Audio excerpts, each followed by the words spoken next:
आज जब हम लोग बैठे हैं तो सबसे महत्वपूर्ण जो जानकारी हम लोगों को मिल रही है, जब बातचीत कर रहे हैं कार्यकर्ताओं से, नेताओं से, और जो जानकारी दे रहे हैं, समय समय पे पार्टी कार्यालय को भी सूचित किया जाता है। अभी सुबह जब एक हमारे विधायक ने फोन किया, उन्होंने कहा कि जो बीएलओ हैं, जितना उन्हें सहयोग करना चाहिए वो सहयोग नहीं कर रहे हैं। एक जगह वो बैठ जाते हैं, उसके बाद वो उन्हें ढूंढिए आप लोग, तब मिलेंगे, नहीं मिलेंगे। लेकिन सच्चाई ये है, जब बिहार का चुनाव देख लिया, बिहार के बाद जो अखबारों में लिखा गया, सोशल मीडिया पे जो आया, या अन्य माध्यमों से जो जानकारी मिली है, वो जानकारी ये मिली है कि उत्तर प्रदेश और वेस्ट बंगाल में बड़ी तैयारी है भारतीय जनता पार्टी की, और चुनाव आयोग से मिलकर के है। क्योंकि चुनाव आयोग की तरफ हम देखते हैं तो हमें उम्मीद है, करते हैं कि वो निष्पक्ष होगी, वो संस्था निष्पक्ष होगी, वो हमारी किसी भी शिकायत का निराकरण करेगी। लेकिन सुनने में आ रहा है कि 2024 की हार के बाद सबसे ज्यादा भारतीय जनता पार्टी और चुनाव आयोग फोकस कर रहा है वेस्ट बंगाल पर और उत्तर प्रदेश पर। अन्य स्टेटों पे भी जहां पर बीजेपी की सरकार नहीं है, उदाहरण के लिए तमिलनाडु, जहां चुनाव आने वाला है, लेकिन सबसे ज्यादा फोकस, सबसे ज्यादा टारगेट और टारगेटेड जो चीजें हो रही हैं वो उत्तर प्रदेश और वेस्ट बंगाल में हो रही हैं, जहां पर चुनाव आयोग से हमें उम्मीद थी। अगर आपको याद हो पत्रकार साथियों, कोई चीज ऐसी नहीं जो हम लोग कह रहे हो आउट ऑफ वे जाके कह रहे हो। जब बाई इलेक्शन हुआ तो हम लोगों ने चुनाव आयोग का रोल देखा है। बाई इलेक्शन उत्तर प्रदेश के जब हुए, रामपुर का पार्लियामेंट इलेक्शन हुआ, उस समय हम लोगों ने रोल इलेक्शन कमीशन का देखा है। तमाम शिकायतें की गई, लेकिन उन शिकायतों पर कोई कार्रवाई नहीं हुई। उसके बाद जब एसआईआर की बात आई तो उस समय हम लोगों ने वो सूची दी थी जिसमें 2022 में से पहले जिनका वोट था और 2022 में वोट नहीं डाल पाए थे, ऐसे बड़े पैमाने पर मतदाता जिनका नाम इधर उधर करके डिलीट कर दिया था जानबूझ करके, और जिसके कारण समाजवादी सरकार नहीं बन पाई 2022 में। हम लोगों ने आरोप लगाया था और एफिडेविट भी दिए थे इलेक्शन कमीशन पे। उस समय आपको याद होगा कई जिलाधिकारियों ने कुछ कुछ बातें कही, लेकिन जब पलट करके हम लोगों ने उनसे वो बातें तर्क रखे तो उनके पास भी कोई जवाब नहीं था।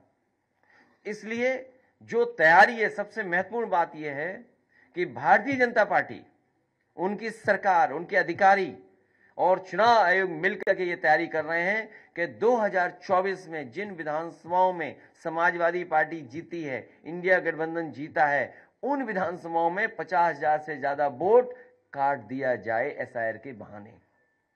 यही यूपी में हो रहा है, यही वेस्ट बंगाल में तैयारी चल रही है। तो इसलिए हम लोग सावधान हैं।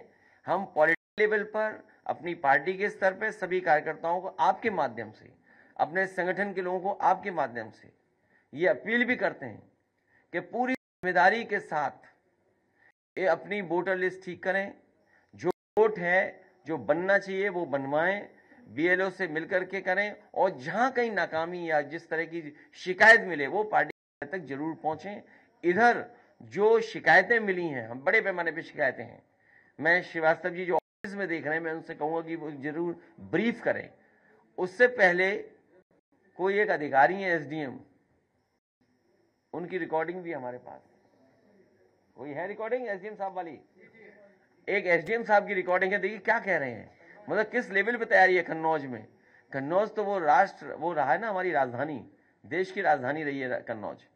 सम्राट हर्षवर्धन महादानी, जिन्होंने कुंभ को आयोजन का शुरू किया था, तो जो सम्राट हर्षवर्धन की प्रतिमा हटा सकते हैं कुंभ स्थल से, वो बोट क्यों नहीं हटाएंगे? वो बोट हटाने में लगे हुए हैं, और कन्नौज भी टारगेट में आ गया है।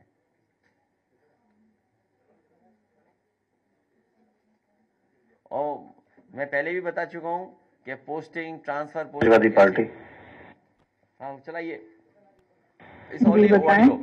मैडम, एक ये शिकायत आ रही है कुछ बूथों पे, जो एफआईआर फॉर्म है जिनका 2003 में नाम है, उनको भी सी कैटेगरी में फीड कर रहे हैं, अपलोड कर रहे हैं बीएलओ। जो जी हाँ हाँ जी जी, इसके लिए हम एक्चुअली एक मीटिंग भी करना चाह रहे थे जी ऑफिस में। इसमें दरअसल बात ये है, आपके हो कोई और कार्यकर्ता वगैरह तो उनको बोलिएगा, उनको भी अगर ये डाउट हो तो ऑफिस में आके मिल लें, इलेक्शन ऑफिस में। इसमें दरअसल बात ये है कि जो मैपिंग होती है ना, मैपिंग जी 2003 और 2025 जी ये 2 इलेक्टोरल रोल्स है, जी एक 3 का एक 25 का। जी अब चुनाव आयोग की तरफ से कुछ जिले ऐसे हैं, 18 जिले, जी जिनकी 2003 और 2025 की मतदाता सूची की मैपिंग ऐप के ऊपर जो कि चुनाव आयोग ने बनाई है उसमें नहीं हुई है। ठीक है हमारा जनपद उन 18 जनपदों में से एक है। जी तो अब जैसे ही जो हम वो गणना प्रपत्र को फीड करते हैं जी ऐप के ऊपर, जी तो अब गणना प्रपत्र में तो 2003 का डाटा दिया हुआ है, तो हम उसको ए या बी कैटेगरी में डालेंगे। जी जी तो जैसे हम उसमें डालते हैं वो बोलता है नो डाटा फाउंड। अच्छा नो डाटा फाउंड डालता है तो उसका मतलब ये है कि हम उसको भर ही नहीं सकते ए और बी में। जी तो अब गणना प्रपत्र हमें डिजिटाइज भी सारे करने हैं, क्योंकि चुनाव आयोग का आदेश है कि आपको 4 दिसंबर तक 100% डिजिटाइजेशन करना है। जी जी तो इसका मतलब ये है कि हमें इसको किसी न किसी कैटेगरी में तो भरना पड़ेगा। तो हमने ये उससे चुनाव आयोग से पूछा है कि इसको हम सी कैटेगरी में भर के एक रजिस्टर में एंट्री कर लेते हैं, जी और उस रजिस्टर में एंट्री करके हमारे पास रिकॉर्ड दर्ज हो जाएगा कि ये वो वाले मतदाता हैं जिनका नाम 2003 में है, पर इनकी मैपिंग नहीं होने के कारण इनको सी कैटेगरी में दर्ज किया गया है, ताकि हमारे पास एक मैनुअल रिकॉर्ड रहेगा इस चीज का। तो अगर भविष्य में हम इसका नोटिस भी काटेंगे तो उसका नोटिस काटने की जरूरत नहीं पड़ेगी।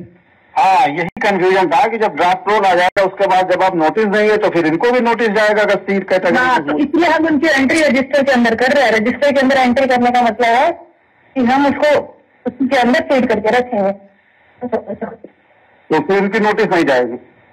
हाँ, नोटिस नहीं जाएगी, अच्छा उनकी नोटिस नहीं जाएगी, क्योंकि हमने उसको रजिस्टर में एंट्री कर ली ना उनकी। तो ये एक ऐसा कुछ आप आल पार्टी मीटिंग बुला के जिले पे कुछ ऐसा एक बार बता दें तो थोड़ा कंफ्यूजन दूर हो जाए।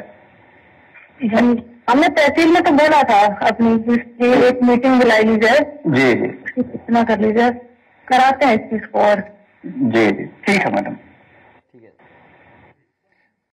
एक तो इलेक्शन कमीशन पॉलिटिकल पार्टीज को एसओपी जारी कर दे कि कैसे क्या करना है। हालांकि नियम बनाए हैं, फॉर्म है, लेकिन फिर भी एक एसओपी जारी करें। और दूसरा, बीजेपी को पता है कि कब शादियां ज्यादा होती हैं, उसी समय ऐसा करा रहे हैं। इस समय वो हैं, सब बारातें शादियों में हैं। बताइए कितनी बारातें शादियां हैं, कार्ड हम देंगे, इतने कार्ड आते हैं हमें। और इसी समय जानबूझ के किया जिससे कि यूपी में वोट कट जाए। तो हमारी मांग ये है कि एसओपी के साथ साथ एसआईआर के लिए समय बढ़ाया जाए, कि यूपी सबसे बड़ी स्टेट है, सबसे इंपॉर्टेंट स्टेट है, पॉलिटिकल इंपॉर्टेंट स्टेट है, और यही स्टेट है जो प्रधानमंत्री बनाता है, यही स्टेट है जहां प्रधानमंत्री जी हैं और अधिकारी किसी और के कंट्रोल में हैं। तो समझ लीजिए अधिकारी क्या करेंगे हमें। इसलिए हमारी मांग है कि एसआईआर का समय उत्तर प्रदेश में और बढ़ाया जाए। अभी चुनाव को समय है, बहुत दूर है चुनाव अभी, हालांकि दिन ज्यादा नहीं है। चैट जीपीटी पे पूछें तो दिन कितने हैं, कोई पूछ के बताया हमें, कुछ पूछ के बता दो। 415 दिन, 414 हो गए या एक दिन चला गया। तो आप सोचिए सितंबर में प्रचार शुरू होगा तो दिन कितने बचे हैं। इसलिए हम चाहते हैं समय बढ़ाया जाए जिससे कि यहाँ की वोटर लिस्ट ठीक बनाई जा सके। और ये जो साजिश है कि हर विधानसभा में उत्तर प्रदेश में, वेस्ट बंगाल में 50,000 से ज्यादा वोट काटे जाए, इस साजिश को नाकाम करने के लिए समाजवादी पार्टी और हम सब लोग तैयार हैं और मेहनत करेंगे। और हमें उम्मीद है कि प्रेस के लोग भी हमारा सहयोग करेंगे।